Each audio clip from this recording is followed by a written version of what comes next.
আজকে আমি ক্লাস 6-এর 9 নম্বর চ্যাপ্টার পরিবেশ ও বিজ্ঞান যন্ত্রের ধারণা সাধারণ যন্ত্র সমূহ নিয়ে আলোচনা করব। তোমাদেরকে প্রথমেই বলি, এখানে অনেক যন্ত্রপাতি তোমরা দেখতে পাচ্ছ। দেখো, এটা একটা সাঁড়াশি, এটা কাঁচি, এটা কপি কল, এটা হাতুড়ি, এরকম অনেক কিছুই দেখতে পাচ্ছ।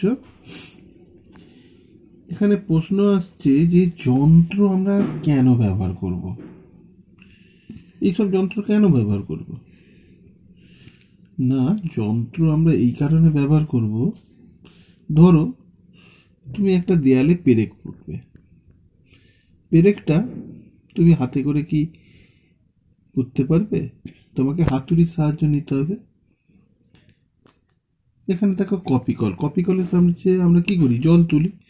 আমরা যদি বা কোনো ভারী যন্ত্র জিনিসকেও আমরা তুলতে পারি কপি কলের সাহায্যে। যাই হোক, আমরা জল যদি বালতির জলটা কুয়ো থেকে তুলবো, কপি কলের সাহায্যে খুব ইজিলি আমরা তুলে নিতে পারবো। তার মানে এমন কিছু কিছু জিনিস যেগুলো আমরা খুব সহজেই যন্ত্রের সাহায্যে করে নিতে পারি। মানে এরকম দাঁড়াচ্ছে যে আমরা কম বল প্রয়োগ করব কিন্তু বেশি কাজ করব। তাহলে যন্ত্র কাকে বলবো? না, যন্ত্র হলো এমন একটা মাধ্যম যাতে কম বল প্রয়োগ করে বেশি কাজ করা যায় বা বেশি বাধা অতিক্রম করা যায়, তাকেই আমরা যন্ত্র বলবো। এবার এই যন্ত্রগুলোকে আমরা দুটো ভাগে ভাগ করে নিয়েছি।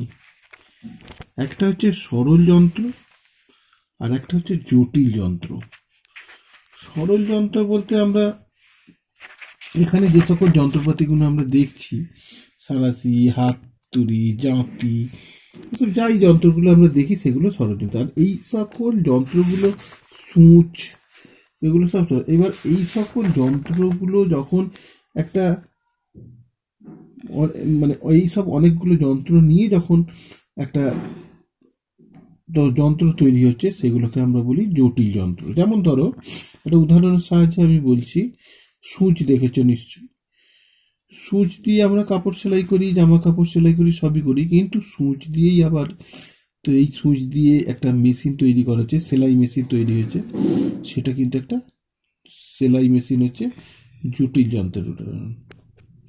আবার দেখো কলম, কলম পেন দিয়ে আমরা কি করি, লিখি তো, কিন্তু যখন আমরা একটা বই ছাপাবো বা জেরক্স করব, জেরক্স মেশিন বা অফসেট মেশিন, এগুলো কি হচ্ছে ছাপার যন্ত্র, এগুলো সব জটিল যন্ত্র।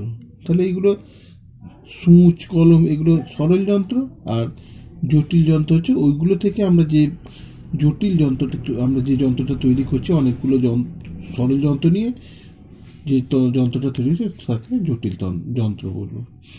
যেমন দেখো কড়া, ছুরি, ব্লেড, কাঁচি, এগুলো সব ইলেকট্রিক কাটিং যন্ত্র। ছেনি, ছেনি তো দেখেছ, দেয়াল টেয়াল ফুটো করতে বা ছাদা করতে এগুলো কাজ। তার জন্য আমরা একটা জটিল যন্ত্র তৈরি করা হয়েছে, সেটার নাম হচ্ছে ড্রিল যন্ত্র। শাবল, শাবল দিয়ে গর্ত করা হয়, আবার তার বিনিময়ে আমরা কি করেছি, ভাইব্রেটিং যন্ত্র। তাহলে এখানে সরল যন্ত্র আর জটিল যন্ত্র আমরা দুটো নিয়ে দেখে নিলাম। এরপর দেখো এই যে সরল যন্ত্রগুলো আমরা যে আলোচনা করলাম, এই সরল যন্ত্রগুলো তার মানে এটাই দাঁড়াচ্ছে যে কম বল প্রয়োগ করে বেশি বাধা বা বেশি কাজ যদি আমরা করতে পারি, সেটাই হচ্ছে সরল যন্ত্রের। তাকেই আমরা এক কথা লিভার বলছি। দেখো, এই সরল যন্ত্রটি যে তৈরি করেছ তারই নাম লিভার। ঠিক আছে, এই লিভারকে আমরা তিনটে ভাগে ভাগ করে নিয়েছি। দেখো, লিভারকে আমরা তিনটে ভাগে ভাগ করেছি। একটা হচ্ছে প্রথম শ্রেণীর লিভার,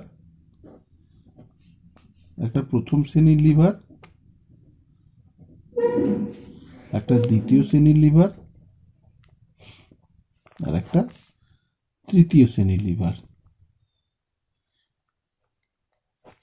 এবার দেখো এই প্রথম শ্রেণীর লিভার, দ্বিতীয় শ্রেণীর লিভার আর তৃতীয় শ্রেণীর লিভার। প্রথম শ্রেণীর লিভার আমরা আগে উদাহরণের মাধ্যমে এই জিনিসটা জানলে তোমাদের পড়তে খুব ভালো হবে। প্রথম শ্রেণীর লিভারের একটা উদাহরণ তুমি মনে রাখবে, কাঁচি। কাঁচি, ঠিক আছে। দ্বিতীয় শ্রেণীর লিভারের একটা উদাহরণ মনে রাখবে কি, জাঁতি। তৃতীয় শ্রেণীর লিভারের উদাহরণ একটা মনে রাখবে, চিমটা। তাহলে প্রথম শ্রেণীর লিভারের উদাহরণ কি বললাম, কাঁচি। তৃতীয় শ্রেণীর উদাহরণ জাঁতি। তৃতীয় শ্রেণীর লিভারের উদাহরণ চিমটা। আচ্ছা, এবার প্রথম শ্রেণীর লিভারটা আমি দেখছি। দেখো কাঁচি আমরা দেখছি। কাঁচি দেখো এখানে, এই যে কাঁচি দেখতে পাচ্ছ, এই কাঁচির মাঝখানটায় এই যে দেখছো জোড়া পয়েন্ট আছে, জোড়া আছে, এটাকে বলা হয় আলম্ব। তাহলে কাঁচির মাঝখানটা যদি আমি এইভাবে দিই, একটা কাঁচিকে, প্রথম শ্রেণীর লিভারটাই আমি আলোচনা করি। কাঁচি দেখো, একটা লাইন টেনে নিলাম, মাঝখানটায় যেখানটা জোড়া আছে এটাকে কি বলা, আলম্ব। কি বলা হচ্ছে, আলম্ব। মাঝখানে রয়েছে আলম্ব। আর এক প্রান্তে দেখো এখানে কি করো, এই যে কাঁচির এইখানে আমরা বল প্রয়োগ করি, তাহলে এক জায়গায় রয়েছে বল। দেখো এই যে এখানে ছবির মাধ্যমে দেওয়া আছে, তবু আমি জিনিসটা দেখিয়ে দিচ্ছি। তাহলে এক প্রান্তে আমরা করছি বল, তাই না, এখানটায় আমরা বল প্রয়োগ করছি। আর এক প্রান্তে এখানে কি করি, আমরা যখন কাটার জন্য কি রাখি, এখানে আমাদের কাগজ কাটবো বা কিছু কাটবো, এখানে রাখি। তাহলে এখানে রাখবো বাধা। এই যে যে কাজটা করব সেটাকে আমরা বলবো বাধা। তাহলে এটা হচ্ছে কি হবে, বাধা। দেখো প্রথম শ্রেণীর লিভারের ক্ষেত্রে দেখো এক প্রান্তে রয়েছে, দেখো এবার ছবিটা মিলিয়ে নাও, এক প্রান্তে রয়েছে আলম্ব, মাঝখানে রয়েছে আলম্ব, এক প্রান্তে রয়েছে বল, আর এক প্রান্তে রয়েছে বাধা। তাহলে প্রথম শ্রেণীর লিভার কাকে বলবো, না প্রথম শ্রেণীর লিভার তাকেই বলবো যার মাঝখানে থাকবে আলম্ব বিন্দু, আর এক প্রান্তে থাকবে বল, আর এক প্রান্তে বাধা। এটাই হচ্ছে প্রথম শ্রেণীর লিভার। উদাহরণ কি, কাঁচি। আরো উদাহরণ আছে, দেখো এখানে আরো উদাহরণ তুমি পাবে। দেখো এখানে এই দেখো দাঁড়িপাল্লা দেখতে পাচ্ছ, দাঁড়িপাল্লা, এটা মাঝখানে রয়েছে আলম্ব বিন্দু, একদিকে রয়েছে এখানে ওজন চাপানো যে বল আছে, আর একদিকে আছে বাধা বা ভার, ঠিক আছে। এটাতেও দেখো এই যে আলম্ব, এই যে বইটাকে ঠিলছে আর কি, এদিকে ঠিলছে, তাহলে মাঝখানে রয়েছে কি আলম্ব বিন্দু, একদিকে বল আছে আর একদিকে বাধা আছে। এই দেখো এগুলো সব, এই যে দেখো সাঁড়াশি একটা প্রথম শ্রেণীর লিভার, কাঁচি একটা প্রথম শ্রেণীর লিভার, তারপর হচ্ছে দাঁড়িপাল্লা একটা প্রথম শ্রেণীর লিভার, হাতুড়ি একটা প্রথম শ্রেণীর লিভার, ঠিক আছে। এইভাবে তোমরা মানে একটা মাঝখানে থাকবে আলম্ব বিন্দু, একদিকে থাকবে বল, আর একদিকে থাকবে বাধা বা ভার, মানে ওজন, ডব্লিউ লেখা আছে দেখতে পাচ্ছ, ওজন। এবার হচ্ছে দ্বিতীয় শ্রেণীর লিভারের কথা বলছি। দেখো দ্বিতীয় শ্রেণীর লিভারের উদাহরণ বলেছিলাম, মনে রাখবে জাঁতি। জাঁতি নিশ্চয়ই দেখেছ, জাঁতি এখানে দেখিয়ে দিচ্ছি। দেখো দেখো জাঁতি এক প্রান্তে দেখো জোড়া আছে, এই যে আলম্ব বিন্দু, এটা আলম্ব বিন্দু, মাঝখানে কি রয়েছে, বাধা, আর এখান দিয়ে আমরা বল প্রয়োগ করি। তাহলে আমাকে যদি দ্বিতীয় শ্রেণীর লিভারটা আমার এইভাবেই হবে। দেখো যদি আমি করি, তাহলে এখানটায় রয়েছে কি আলম্ব, এখানটায় রয়েছে বাধা, আর এখানটায় রয়েছে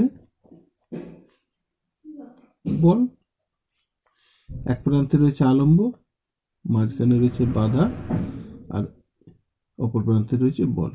তাহলে দ্বিতীয় শ্রেণীর লিভার আমরা তাকেই বলবো যার এক প্রান্তে আলম্ব বিন্দু থাকবে, মাঝখানে থাকবে বাধা, আর অপর প্রান্তে থাকবে বল, যেমন জাতি। দেখো দেখো, এক প্রান্তে আলম্ব, মাঝখানে বাধা, আর অপর প্রান্তে বল, তাকে আমরা তাহলে দ্বিতীয় শ্রেণীর লিভার কাকে বলবো বুঝতে পারলে? যেমন উদাহরণও দেখালাম জাতি। এবার দেখো দ্বিতীয় শ্রেণীর লিভারের উদাহরণ। জাতি তো দ্বিতীয় শ্রেণীর লিভারের উদাহরণ হলো, এটা দেখো মাল বোঝাই করা গাড়ি, যে মাল গাড়ি যেগুলো, সেগুলো হচ্ছে দেখো এইখানে আলম্ব বিন্দু রয়েছে, মাঝখানে ওজন মানে নোংরা টোংরা যেগুলো বয়ে নিয়ে যায় এখানে রাখা হয়, আর এখান দিয়ে বল প্রয়োগ করা হয়। ঠিক তেমনি দেখো নৌকার দাঁড়, এই যে এটা হচ্ছে দ্বিতীয় শ্রেণীর লিভার। এরপর দেখো তৃতীয় শ্রেণীর লিভার। তৃতীয় শ্রেণীর লিভারের উদাহরণ আমি কি বলেছিলাম? চিমটা। চিমটা নিশ্চয়ই দেখেছো, কোনো কিছু তোলার কাজে ব্যবহার করা হয়। এই যে দেখো এই যে চিমটা, ঠিক আছে। এই চিমটা দেখো এক প্রান্তে রয়েছে আলম্ব বিন্দু, এখানে কি করি আমরা? এখানে চাপ দিই, মানে এখানে দু প্রান্তে চাপ দিই, আর অপর প্রান্ত দিয়ে আমরা কোনো কিছু তুলি। তার মানে এটাই দাঁড়াচ্ছে তৃতীয় শ্রেণীর লিভারের উদাহরণ। এটা দেখাচ্ছি, দেখো একে যদি হয় তাহলে এক প্রান্তে থাকে কি আলম্ব, আলম্ব থাকছে, আর মাঝখানে কি রয়েছে? বল। মাঝখানে রয়েছে বল, আর শেষে কি রয়েছে? বাধা। তাহলে তৃতীয় শ্রেণীর লিভার কাকে বলবো? না, যে সকল সরল যন্ত্রের এক প্রান্তে থাকবে আলম্ব বিন্দু, মাঝখানে থাকবে বল, আর অপর প্রান্তে থাকবে বাধা, তাকেই বলবো তৃতীয় শ্রেণীর লিভার। উদাহরণ চিমটা। এছাড়া আরো উদাহরণ রয়েছে, দেখে নাও। মাছ ধরার যে ছিপ, এই যে মাছ ধরার ছিপ, এটা একটা তৃতীয় শ্রেণীর লিভার। আবার দেখো এই যে হাতে করে যে ওজনটা তুলছে, দেখো কনুইটা, এখানে আলম্ব বিন্দু, মাঝখানে রয়েছে বল, এই যে, আর এখানে রয়েছে বাধা, এটা তৃতীয় শ্রেণীর লিভার। বা মিষ্টি সিষ্টি তুলে দেখবে, এই যেটা এরকম হাতল ব্যবহার করে, এটাও তৃতীয় শ্রেণীর লিভার। মোটামুটি এগুলো তোমরা একটু দেখে নেবে। তাহলে আমরা এখানে প্রথম শ্রেণীর লিভার, দ্বিতীয় শ্রেণীর লিভার আর তৃতীয় শ্রেণীর লিভার এগুলো পড়ে নিলাম। আর সরল যন্ত্র, জটিল যন্ত্র এগুলো আমরা পড়ে নিলাম। এরপর দেখো তোমরা এই যে নততল, নততলের ধারণা, এই যে নততল, এখানে একটু লক্ষ্য করো। একটা লোক খেজুর গাছে উঠছে, হ্যাঁ, বা নারকেল গাছে উঠছে, দেখো সোজা হয়ে উঠছে, সোজা হয়ে উঠতে তার কতটা কষ্ট লাগছে। কিন্তু আর একটা লোককে দেখো, সে কি করেছে? মই ঠেকিয়ে দিয়েছে। মই ঠেকিয়ে এই যে নততল সৃষ্টি করেছে। নততলের ধারণাটা তোমরা অঙ্কের পড়েছো নিশ্চয়ই। এই যে সমকোণী ত্রিভুজ দেখেছো, এই যে সমকোণী ত্রিভুজ দেখেছো, হ্যাঁ, এইটাকে কি বলি আমরা? অতিভুজ। কি বলি আমরা? এটা অতিভুজ। এই অতিভুজটাকেই আমরা কি বলি? নততল। এই যে আমরা যে সিঁড়ি করি, আমরা যদি সোজা উঠতে যাই আমাদের কষ্ট হবে, কিন্তু আমরা যদি এইখানে একটা সিঁড়ি করে দিই, এই যে এখানে ধাপ কেটে দিই পাহাড়ের গায়ে বা মেতে, এই যে ধাপ কেটে কেটে আমরা যখন উঠি, আমাদের ঘরেও দেখবে যে সিঁড়িগুলো সব এরকম নততল সিস্টেমে সিঁড়িগুলো করা হয়েছে, ঠিক আছে। আর এই যে কোণটা, এই কোণটা যত কম হবে, এটা তো 90°, এটা জানো 90°, কিন্তু এই কোণটা যত কম হবে আমাদের তত সহজে আমরা উঠতে পারবো, তত খাড়াইটা কম হবে, ঠিক আছে। এটা যত বেশি হবে খাড়াইটা বেশি হয়ে যাবে, যত কম হবে তত খাড়াইটা কম হবে। তাহলে এটাকে এই যে অতিভুজ বরাবর যেটা ওঠা, সেটাই হচ্ছে নততল। এই নততলের ধারণা নিয়ে যেরকম ব্যবহার, দেখো এই নততলের ধারণা ব্যবহার করে, যেমন গাছে উঠছে, সোজা না উঠে সিঁড়ি দিয়ে ব্যবহার করে নততল সৃষ্টি করে গাছে উঠছে। এখানে দেখো এই যে লরি টরিগুলো থেকে যখন এই যে গাছের গুঁড়িগুলো যখন এই যে সোজা মাথায় করে উঠাচ্ছে, এটাতে বেশি কষ্ট। কিন্তু এরকম নততল সিস্টেম করে দিয়েছে, দেখো একটা পাটা মাটির সঙ্গে করেই দেখো এখানে মানে নততল করে নিয়েছে, মানে অতিভুজের মতন করেছে। এটা কাঠের গুঁড়িটাকে গাড়ির মধ্যে ঢুকিয়ে দিচ্ছে। ঠিক আছে, আবার দেখো এখানে সিঁড়ি, যে সিঁড়ির কথা বললাম, এই যে সিঁড়ি, এই যে সিঁড়িতে এটা যদি খাড়াইটা মানে বেশি, কোনটা যদি বেশি হয় এই কোনটা, তখন খাড়াইটা বেশি হবে, আর কোনটা যদি কম হয় খাড়াইটা কম হবে। এতে উঠতে সুবিধা হবে আর এতে উঠতে অসুবিধা হবে। এই জন্য বলেছে দেখো যে নততল খাড়াই যত কম হবে নততলের সুবিধা তত বেশি হবে। কোন তার মানে আমাকে দেখতে হবে এই যে ভূমি ও নততলের মাঝের কোণ যত ছোট হবে নততলের সুবিধা তত বেশি হবে। তাহলে আমাদের এই নততলের ব্যাপারটা আমরা পেয়ে গেলাম। এরপর দেখো স্ক্রু, পুলি, চক্র ও অক্ষদণ্ড। আচ্ছা, স্ক্রু তো জানো, স্ক্রু ঘরে দেখেছো, স্ক্রু ড্রাইভার দেখেছো, সুইচ বোর্ডে দেখবে, সুইচ বোর্ডে সব স্ক্রু দিয়েই লাগানো থাকে। এই যে দেখো এই যে স্ক্রু, এই যে স্ক্রুটা দেখতে পাচ্ছ, এটাও কিন্তু একটা নততলের ধারণা নিয়ে করেছে। এই যে এরকম স্ক্রুগুলো আছে, এক প্রান্তে কি করা হয়, আমরা স্ক্রু ড্রাইভার দিয়ে কোনো মেতে আমরা খুব সহজেই পেরেক, ধরো আমরা একটা দেয়ালে হয়তো পেরেক পুঁতছি, সেটা হাতুড়ি দিয়ে আমরা পেরেক পুঁতবো, কিন্তু আমরা যদি স্ক্রুর সাহায্যে আমরা করি খুব সহজেই আমরা এটাকে লাগিয়ে ফেলতে পারবো। এটাও কিন্তু একটা নততলের ধারণা। দেখো এই যে একটা পেন্সিলের মধ্যে দেখো একটা করেছে, ত্রিভুজের মতন একটা কাগজ কেটেছে, দেখেছো? আর এক সাইডটায় সবুজ কালার করে দিয়েছে। এবার এইটাকে যখন এর মধ্যে এরকম করে জড়াচ্ছে, তখন সবুজ অংশগুলো একটা মানে নততলের মতন এসে যাচ্ছে। এবার এটা যখন আমরা দেয়ালের মধ্যে স্ক্রু দিয়ে ঢুকাচ্ছি, ওই নততলের যে এটা মানে সেই হিসাবে খুব সহজেই দেয়ালের মধ্যে এটা ঢুকে যায়। এখানটা একটু ভালো করে পড়ে নেবে, তাহলে ব্যাপারটা বুঝতে পারবে। এরপর দেখো পুলি ও কপিকল। এই যে পুলি আর পুলি ও কপিকল, পুলি বা কপিকল, এটা তো জানোই। এখানে যে মা যখন দেখবে যাদের পাতকুয়া আছে তারা এমনি যখন এই যে দেখতে পাচ্ছ, এখানে যখন এমনি জল তুলছে তখন কষ্ট হচ্ছে, কিন্তু এখানে এই যে উপরে পুলি ব্যবহার করা হয়েছে, পুলি ব্যবহার করে জলটা তুলছে, খুব সহজেই তুলতে পারছে। এই পুলি বা কপিকলটা কি? কপিকলটা দেখো কিছুই না, এটা একটা চাকা দেখতে পাচ্ছ। এই চাকাটা মানে কাঠের গুলির একটা মানে চাকা, এই চাকাটার মাঝখানটা ফাঁকা আছে। হ্যাঁ, মাঝখানটা ফাঁকা আছে, দেখেছো নিশ্চয়ই অনেকে। এই মাঝখান বরাবর একটা অ্যাক্সেল, এই যে দেখতে পাচ্ছ, এই যে মাঝখান বরাবর যেটা ঢুকানো আছে, এই যে লোহারের মধ্যে ঢুকানো আছে, এটা ভিতরটা হচ্ছে অ্যাক্সেল। এর মধ্যেই চাকাটা খুব সহজে ঘুরতে পারে। আর এর মধ্যে এই যে মাঝখানটায় দড়ি দিয়ে এক প্রান্ত লাগানো আছে, এক প্রান্তে এই যে বাধা বা ওই জলের বালতি যেটা, আর এক প্রান্তে মা টান দেন, মানে চাপ দেন। দেখো এইদিকে মা চাপ টান দিচ্ছে, আর এই পাশ দিয়ে জলের বালতিটা খুব সহজেই উপরে উঠে যাচ্ছে। এখানটা একটু পরে নেবে, তাহলেই হয়ে যাবে। একদিকে টান দিয়ে আর একদিকে জলের, এটা শুধু জলের বালতির ক্ষেত্রে না, এটা তুমি বড় বড় ভারী ভারী জিনিস উপরে তুলতে এই এই পদ্ধতি ব্যবহার করা হয়। ঠিক আছে, এই কপিকল ব্যবহার করে মাঝখানেরটাকে তাহলে কি বলে, অ্যাক্সেল। আর এই জায়গাটায় দড়িটা থাকে, দেখতে পাচ্ছ, এই মাঝখানে দড়িটা লাগানো থাকে। অনেক সময় পরীক্ষায় কপিকলের বিষয়ে আসে, একটু ভালো করে পড়ে নিলে নিজে এইরকম ছবি এঁকে তোমরা লিখে দিতে পারবে। এরপর দেখো চক্র বা অক্ষদণ্ড। এই চক্র বা অক্ষদণ্ডের ব্যবহার করে অনেক কিছু কাজ খুব সহজে করা যায়। যে এখানে দেখো চক্র বা অক্ষদণ্ডের ব্যবহার করেই দেখো, এই যে এটাকে কি বলছে, উপরেরটাকে চক্র আর নিচেরটাকে অক্রদণ্ড।